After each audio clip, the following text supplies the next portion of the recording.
एक राजा के 4 बेटे थे। जब राजा का आखिरी समय आया तो राजा ने अपने चारों बेटों को बताया कि 4 पाँव के नीचे हिस्सा है, चारों लोग ले लो। जब पिता की मृत्यु हो गई और अंतिम संस्कार करने के बाद चारों भाइयों ने मिलकर कहा कि अब चलो अपना हिस्सा ले लेते हैं। एक पावा के नीचे एक कलश में मिट्टी भरा मिला, दूसरी कलश में कागज और तीसरी कलश में रस्सी और चौथी कलश में सोना चांदी। जो सोना पाए थे वे कुछ नहीं बोलते और जो मिट्टी कागज पाए वे आपस में समझ नहीं पा रहे थे। उस नगर में एक न्याय करने वाला राजा था। उसके पास चारों चल दिए। रास्ते में उसने देखा अभी अभी एक औरत गई है। दूसरा बोला वह भाग कर गई है और तीसरा बोला वह गर्भवती थी। चौथा बोला वह दौड़ती हुई गई है। तभी उसका पति आ जाता है और कहता है कि मेरी ही औरत है, किधर गई है बताओ। चारों बोले हमको नहीं पता है। तब वह बोला कि तुम चारों कहाँ जा रहे हो। चारों ने बताया कि हम तो राजा के पास जा रहे हैं न्याय पाने के लिए। फिर वह साथ में चल दिया।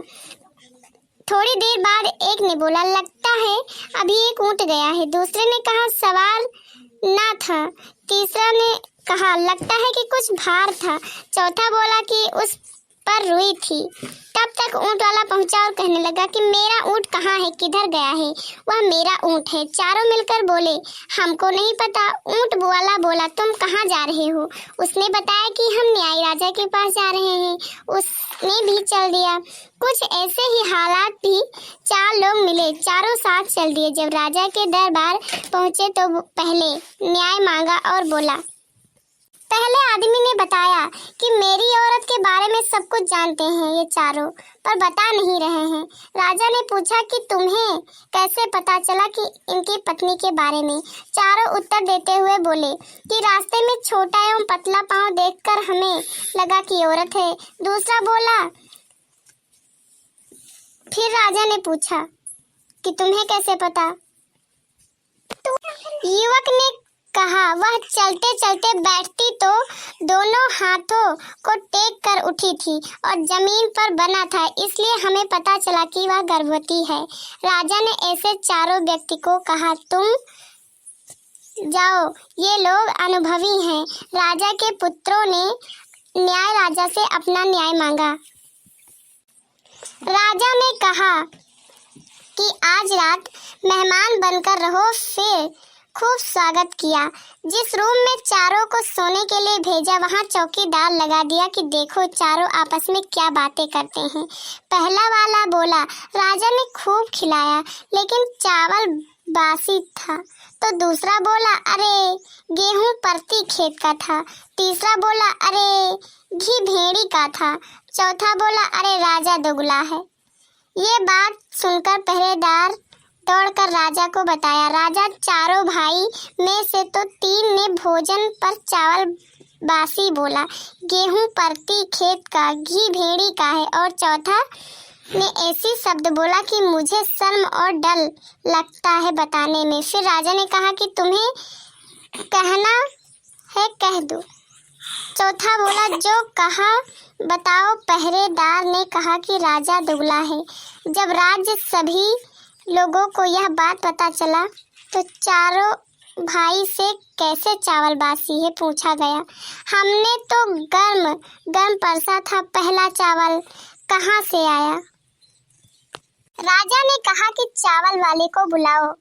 फिर दरबार में चावल वाला बुलाया गया तो उससे पूछा गया। चावल वाला हाथ जोड़कर कहा हाँ राजा साहब, धान का पौधा हमने एक ही दिन में नहीं लगाया था, इसलिए बासी था। फिर राजा ने पूछा कि गेहूं को कैसे, बताया कि परती खेत का है, गेहूं वाले को बुलाओ। राजा ने गेहूं वाले को बुलाया और पूछा, हाथ जोड़कर बोला राजा साहब।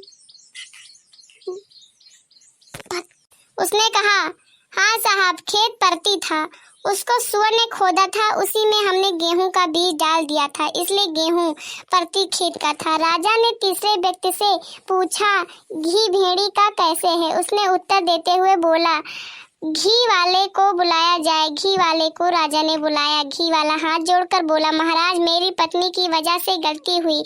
जिस डिब्बे में भेड़ी की घी था उसी डिब्बे में घी रखा गया, इसलिए भेड़ी का घी है। राजा चौथे व्यक्ति को बुलाया और कहा कि तुमने कैसे कहा कि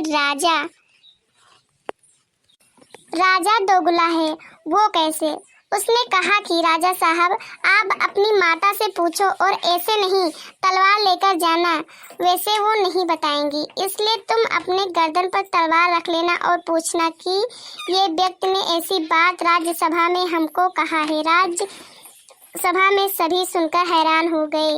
राजा अपनी माता से ऐसे ही पूछा। जब तलवार राजा अपने गर्दन पर रख लेते तो माँ बताती, बेटा, हमने तुम्हारा सिर झुकने का कोई गलत कार्य नहीं किया है, बस थोड़ी सी गलती की वजह से जब मैं बाल धुलने लगी तो कोई अन्य व्यक्ति की परछाई पड़ी, इसलिए तो दुगला है। फिर राजा ने चारों व्यक्ति को सम्मान देते हुए चारों भाइयों को अपना अपना कार्य बताया। जिसके कलश में सोना है वह सोना चांदी का कार्य संभाले, जिसके हाथ में मिट्टी है बुआई जुताई यानी अन्न का कार्य संभाले, जिसके हाथ में रस्सी है वह हाथी घोड़ा यानी पशु का कार्य संभाले, जिसके हाथ में कागज है वह सबका लिखना पढ़ना वाला कार्य संभाले। चारों को न्याय दिया और सभी खुशहाल हो गए, अपने अपने घर चल दिए। दोस्तों, कैसी लगी हमारी ये कहानी? अगर पसंद आई तो प्लीज़ वीडियो को लाइक करें एंड हमारे चैनल को सब्सक्राइब करें।